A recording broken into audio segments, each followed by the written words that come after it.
Hello વિદ્યાર્થી મિત્રો, good morning.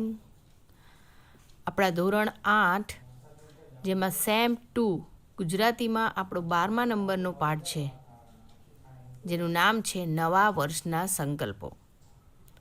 તો આજે આપણે આ પાઠની સમજૂતી મેળવીશું, જેના લેખક છે બકુલ ત્રિપાઠી, જેમનો જન્મ 27 નવેમ્બર 1928 અને એમનું મૃત્યુ 31 ઓગસ્ટ 2006માં થયું હતું. તો આવા હાસ્ય કલાકાર એવા બકુલ ત્રિપાઠી લખિત સરસ મજાનો પાઠ છે નવા વર્ષના સંકલ્પો. તો આપણે આ પાઠને સમજીએ, એનું વાંચન કરીએ એ પહેલાં આપણે એક નાનો એવો વિડીયો જોઈ લઈએ, જેથી તમે સારી રીતે એને વધારે સમજી શકો. ઓકે, તો જોઈએ ચલો સરસ મજાનો વિડીયો. નવા વર્ષના સંકલ્પો. આજથી આખું વર્ષ વહેલા ઉઠવું છે. હવેથી નિયમિત નોંધ પોથી રાખવી. આજ પછી કસરત ન કરી હોય તે દિવસે જમવું નહીં. કદી ચા ન પીવી. હંમેશા 1.5 કલાક કાંતવું. 3 કલાક વાંચવું ને વાંચવું જ. રોજ ગીતાનો એક શ્લોક. પાઈએ પાઈનો વ્યવસ્થિત હિસાબ. આખા સમાજમાં જે દિવસે આ મંત્રોનું મનોમન ઉચ્ચારણ શરૂ થઈ જાય ત્યારે સમજવું કે તે દિવસે બેસતું વર્ષ છે. જેમ શરદ પૂનમની ચાંદનીનું વાતાવરણ કવિઓને ગાંડા બનાવે છે, તેમ બેસતા વર્ષના દિવસની હવા પણ સામાન્ય જનોના મનમાં કંઈક નવો ચમકારો લાવી દે છે. આપણને એકદમ બુદ્ધ, મહાવીર, વિવેકાનંદ કે નેપોલિયન થવાની હોશ થઈ આવે છે. જીવનના વર્ષો એમ નિરર્થક સરી જતા લાગે છે અને એકદમ કંઈ કરી નાખવું, કંઈક તો કરી જ નાખવું એમ થઈ આવે છે. દિવાળીનો ઉત્સાહ ઘણાને માટે વીર રસમાં પલટાઈ જાય છે. એમની આંખમાં ચમક આવે છે અને કોઈ ધન્ય પડે એ આત્મ સુધારણા માટે સંકલ્પ કરી નાખે છે. આજથી રોજ આ કરવું, હવેથી કદી આ ન કરવું. પણ આ સંકલ્પોની મજા જ એ છે કે એક કરતા જેટલી મજા આવે એટલી પાળતા નથી આવતી. દાખલા તરીકે મને જ એક બેસતા વર્ષે કોઈએ સલાહ આપી કે મારે આત્મ સુધારણા માટે કંઈ ઉચ્ચ સંકલ્પ કરવો. વહેલા ઉઠવાનું ઠરાવીને જો હું રોજ 7 ને બદલે 5 વાગે ઉઠું તો વર્ષે મારા 720 કલાક બચે ને 50 વર્ષ ઉઠવાનું બચે ને 50 વર્ષની જિંદગીમાં 36,000 કલાક બચે.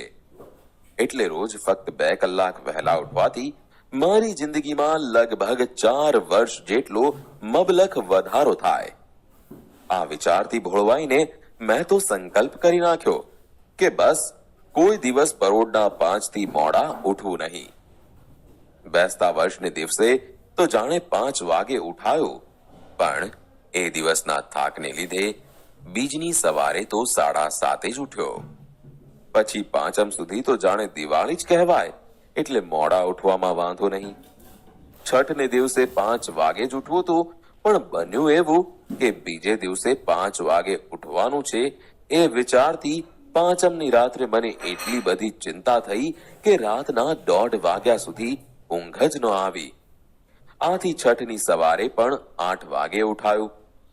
છતાં 7મે દિવસે તો સંકલ્પ તાજો કરીને એલાર્મ ગોઠવ્યું એ ખરું, પણ બીજે દિવસે 8:30 જ ખબર પડી કે કાંટો ખોટો ગોઠવાયો. પછીને દિવસે એલાર્મ ગોઠવતા ધ્યાન રાખ્યું તો વળી ઘડિયાળ બગડી ગયું અને વહેલા ન ઉઠાયું. કાર્તિકી પૂર્ણિમા સુધી ઘડિયાળનું સમારકામ ચાલ્યું. વધ પડવાની રાત્રે ગોઠવ્યું, પણ ચાવી આપવાનું ભૂલી જવાથી રાત્રે 2:30 વાગ્યે ઘડિયાળ જ બંધ પડી ગયું. આમ અનેક મુશ્કેલીઓ વટાવતા વધ સાતમે 5 વાગે બરાબર એલાર્મ વાગ્યો. એટલે 5:30 ઉઠ્યો તો ખરો, પણ પછી વિચાર આવ્યો કે ઉઠ્યા પછી 10 મિનિટ રહીને સૂઈ જવામાં વાંધો નહીં. એમ કરવાથી કઈ સંકલ્પનો ભંગ થતો નથી. 5 વાગે ઉઠીને પાછા સૂઈ જઈએ તો 5 વાગે ઉઠ્યા તો કહેવાય જ ને. થોડા દિવસ આ પ્રમાણે કર્યા પછી એકવાર સવારે 5 વાગે સૂતા સૂતા જ વિચાર આવ્યો કે હે જીવ, આટલી બધી ઉપાધિ શાને? 4 વર્ષ વધુ જીવવાને માટે જ ને. જીવનનો એવો મોહ શો? સંતો મહાત્માઓ તો જીવનની માયા મૂકવાનું કહી ગયા છે, ત્યારે હું તો વહેલો ઉઠીને એ માયા વધારી રહ્યો છું. આવો મોહ શું કામ રાખવો? મારી આત્મ સુધારણા તો આમ ફિલસૂફીને પંથે ચડી ગઈ, એટલે પેલો વહેલા ઉઠવાનો સંકલ્પ પણ શબ્દ રચના હરીફાઈના અડધા ભરાયેલા વ્યૂહ જેવો એમને એમ પડી રહ્યો. બેસતા વર્ષને દિવસે ઉત્સાહમાં આવી જઈને કરેલા મોટા ભાગના સંકલ્પોની આજ ગતિ થાય છે. એક જણે દિવાળીની રાતથી જ ચા છોડી દીધેલી. એમનો સંકલ્પ જીવેલો પણ ખરો. 1 અઠવાડિયું, 2 અઠવાડિયા, 3 અઠવાડિયા એમણે ચા ન પીધી તે ન જ પીધી. માતાનો પ્રેમ, પિતાની આજ્ઞા, ભગિનીના આંસુ, પત્નીની ધમકી, મિત્રોની મશ્કરી, ચાની જાહેર ખબરો કોઈ એમને ચડાવી ન શક્યું. એમના એ સંયમનો મહિમા દિશા દિશામાં ગાજી રહ્યો. છેક સ્વર્ગમાં પણ એના તરંગ પહોંચ્યા ને ઇન્દ્રનું આસન પણ ડોલી ઉઠ્યું. પરંતુ થોડાક અઠવાડિયા પછી જ્યારે એ ભાઈ કોક માંદગીની માયામાં લપટાયા, તે વખતે એમને થોડા ઉપવાસ કરવા પડ્યા. અને ત્યારે એક ધન્ય ક્ષણે એમને જ્ઞાન થયું કે ચા પીવાથી ઉપવાસમાં રાહત રહે છે. એટલે એમણે હળવે રહીને ચા પીવા માંડી. એ પછી તો 2-4 મહિને માંદગી ગઈ તોય ચા તો રહી જ પડી. અને હવે તો એ સાજા થઈ ગયા પછી પણ રોજના 7 પ્યાલા ચા પીએ છે. આમ એમની માંદગીને બહાને એમનો સંકલ્પ સ્વર્ગે સિધાવ્યો અને ફરી કદી એણે પુનર્જન્મ ન લીધો. ચા છોડવા જેવો જ બીજો એક લોકપ્રિય સંકલ્પ છે સિગારેટ છોડવાનો.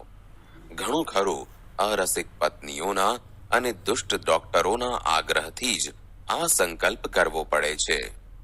પણ અમરપટો તો ભાઈ કોણ લખાવીને લાવ્યો છે?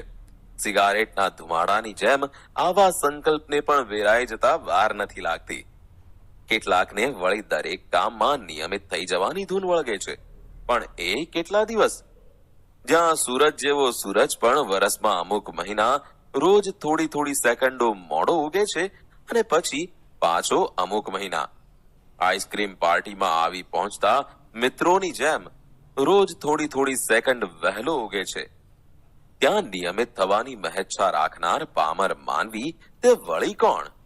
હા, કેટલાક મહાપુરુષો નિયમિત બની શક્યા છે ખરા, પણ એ લોકો નિયમિત છે એટલે મહાપુરુષ નથી થયા, પણ મહાપુરુષ છે એટલે નિયમિત થઈ શક્યા છે. એક સંબંધીએ નવા વર્ષને દિવસે ક્રોધને જીતવાનો સંકલ્પ કરેલો. આમ તો એ વાતમાં ચીડાય ને પાન ખરતા પીડાય એવા સ્વભાવના હતા, પણ બેસતા વર્ષને બીજે દિવસે સવારે તો આ સંકલ્પના સંતોષમાં મલકાતા મુખે એમણે પત્નીને બૂમ મારી, અરે સાંભળે છે કે? શું છે? હવે અહીં આવતો ખરી. પણ શું છે? લ્યો કહો, શું કામ છે? જો ગઈકાલથી મેં નક્કી કર્યું છે કે કદી કોઈના શબ્દોથી અકળાવું નહીં. હોય દુનિયા છે. ઠીક. તને મારો આ સંકલ્પ ન ગમ્યો? ગમ્યો, પણ પાળો ત્યારે ખરા. શું કહ્યું?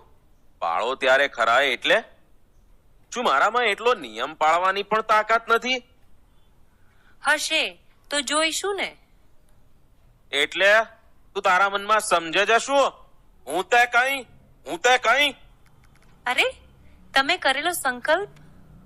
આમ નવા વર્ષના સંકલ્પો એટલે વહેલી પરોઢનું ઝાકળ. 2 ઘડી સંતોષ આપી પાછું ઉડી જવાનું.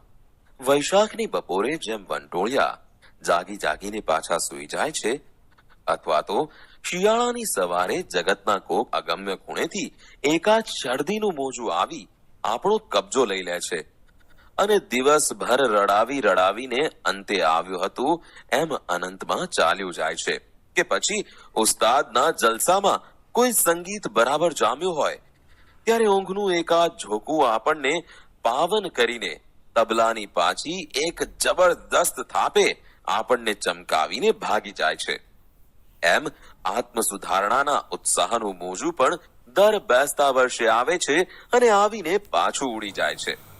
વર્ષની આરંભે હોય છે એટલા ગીતા ભક્તો બીજા 11 મહિનામાં નથી હોતા. બેસતા વર્ષને બીજે અઠવાડિયે હોય છે એટલા સંયમી જનો બાકીના વર્ષભરમાં ક્યારેય જણાતા નથી. તે આ કારણે જ. એટલે મારા ભાંગેલા સંકલ્પોનો વિચાર કરતા ક્યારેક નિરાશાની પળોમાં મને થઈ આવે છે કે હવે તો કદી બેસતા વર્ષના સંકલ્પો કરવા જ નથી. પણ દુઃખ એ છે કે મારો આ સંકલ્પ પણ ટકતો નથી. ફરીથી બેસતું વર્ષ આવે છે અને હું સ્વપ્ન રચવા બેસી જાઉં છું. ઉત્સાહથી નવા સંકલ્પો કરી નાખું છું. ક્યારેક સહેજ સુધરતો લાગુ છું, ક્યારેક નાગલોકમાં જઈને પૃથ્વી પરની પ્રિયતમાને ભૂલી જનાર રાજકુમારની જેમ હું અન્ય પ્રવૃત્તિની ધમાલમાં પેલા સંકલ્પો વિસરી જાઉં છું. અચાનક ઝબકીને જાગી જાઉં છું. ફરીથી દ્રઢ નિશ્ચયી બનું છું, પણ તે પુનઃ સંકલ્પને વિસરવા માટે જ. કાનમાં પેલો રોમારોલા મને કહ્યા જ કરે છે, સ્વપ્નો તો જીવનના ધનુષ્યની પણછ જેવા છે ભાઈ. એ પણછ ખેંચાઈ હશે તો ક્યારેક પણ કાર્યનું તીર નિશાન ભણી ઉડશે અને મારા બધાય સંકલ્પોના રોપા ફૂલી ફાલી મહેકી ઉઠ્યા હશે. એવા દિવસની કલ્પનામાં હું નહીં પાળેલા સંકલ્પોની વ્યગ્રતા વિસરી જાઉં છું.